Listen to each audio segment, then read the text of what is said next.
Hello everyone, welcome to my channel. Guys, आज के इस वीडियो लेक्चर में हम इमेजिनरी या कंडीशनल सेंटेंसेस की बात करेंगे कि किस तरह से बनाए जाते हैं। तो गाइस, मैं आपको इसका स्ट्रक्चर बताऊंगा और फिर हम सेंटेंसेस की प्रैक्टिस करेंगे। तो गाइस, यहाँ पर मैंने एक सैम्पल के तौर पे एग्जांपल दिया है कि अगर मैं चिड़िया होता, मैं आकाश में उड़ता। तो इसकी इंग्लिश क्या आएगी? If I were a bird I would fly in the sky, कि अगर मैं एक चिड़िया होता मैं आकाश में उड़ता। तो गाइस, ये इमेजिनरी सेंटेंस है, एक काल्पनिक सेंटेंस है, इसका हकीकत से कोई ताल्लुक़ नहीं है, बस एक कल्पना है, ख्याली पुलाव है। तो गाइस, अब हम देखते हैं कि इसका स्ट्रक्चर क्या है।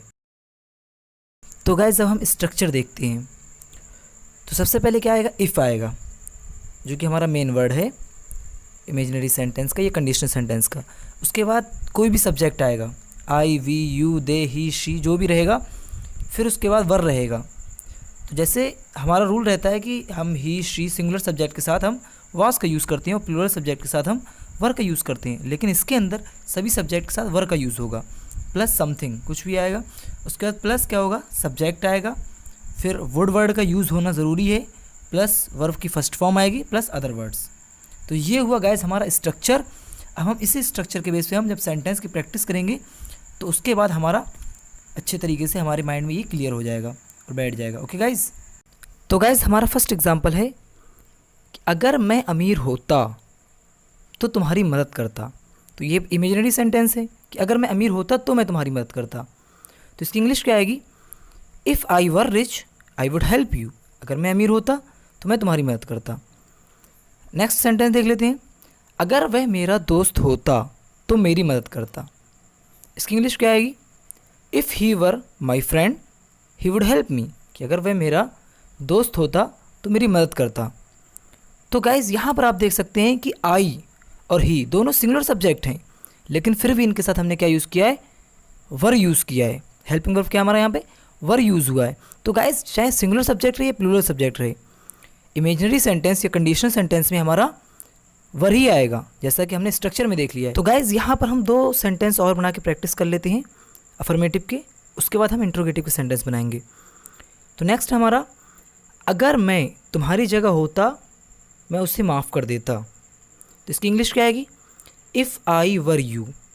इफ़ आई वर यू या if I were at your place, कि तुम्हारी जगह होता। तो if I were you I would forgive him, कि अगर मैं तुम्हारी जगह होता मैं उसे माफ़ कर देता। नेक्स्ट सेंटेंस है, अगर मैं डॉक्टर होता मैं गरीबों की मदद करता। If I were a doctor I would help the poor. अगर मैं डॉक्टर होता मैं गरीबों की मदद करता। तो ये हुआ गाइस हमारा, इस तरह से हम अफर्मेटिव सेंटेंस बनाएंगे। स्ट्रक्चर भी हो गया, सेंटेंसेस की प्रैक्टिस भी होगी। अब हम देखते हैं इंट्रोगेटिव सेंटेंस कैसे बनाना है। Okay guys? तो गाइस, यहाँ पर इंट्रोगेटिव सेंटेंस हैं, दो सेंटेंस की प्रैक्टिस कर लेते हैं। तो पहला है कि अगर तुम मेरी जगह होते तो तुम क्या करते। तो गाइस, जैसा कि आपको पता है कि इंट्रोगेटिव सेंटेंस के अंदर WH टाइप वर्ड से स्टार्टिंग करना बेटर होता है। तो इसीलिए हम बाद वाले पोर्शन का पहले इंग्लिश बना लेते हैं कि तुम क्या करते। व्हाट वुड यू डू, तुम क्या करते अगर तुम मेरी जगह होते। इफ़ यू वर मी, अगर तुम मेरी जगह होते। तो what would you do if you were me, अगर तुम मेरी जगह होते तो तुम क्या करते। नेक्स्ट सेंटेंस है, अगर तुम राजा होते तो तुम गरीबों के लिए क्या करते। तो इसकी इंग्लिश वैसे बनाएंगे, what would you do for the poor, तुम गरीबों के लिए क्या करते। If you were a king, अगर तुम एक राजा होते। What would you do for the poor if you were a king, अगर तुम राजा होते तो तुम गरीबों के लिए क्या करते। Okay guys?